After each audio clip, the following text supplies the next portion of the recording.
1912 সালে যখন টাইটানিক ডুবে যাচ্ছিল তখন তার আশেপাশে 3টি জাহাজ ছিল। একটি ছিল মাত্র 7 মাইল দূরে, অন্যটি মাত্র 14 মাইল দূরে। তার সত্ত্বেও এরা কেউই সাহায্য করতে আসেনি, তার বদলে অন্য একটি জাহাজ এসেছিল। কিন্তু এই দুটি জাহাজ কি করছিল?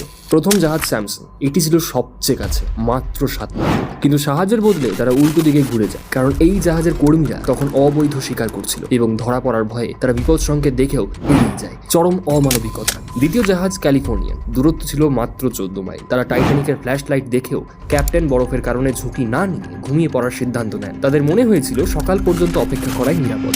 তৃতীয় জাহাজ কার্পেথিয়া, এই জাহাজটি ছিল সবচেয়ে দূরে, প্রায় 68 মাইল। কিন্তু তারা রেডিওতে বিপদ সংকেত শোনা মাত্রই দেরি না করে পথ পরিবর্তন করে। ক্যাপ্টেন আর্থার রস্ট্রনের সাহসিকতায় বিপদ এবং বরফের কঠিন পরিস্থিতি পার করে কার্পেথিয়া পৌঁছয়। টাইটানিক ডুবে যাওয়ার 2 ঘন্টা পর তারা 710 জন যাত্রীকে পৌঁছিয়েছিলেন। এটি নৈতিকতা এবং সাহসিকতার এক দারুণ উদাহরণ।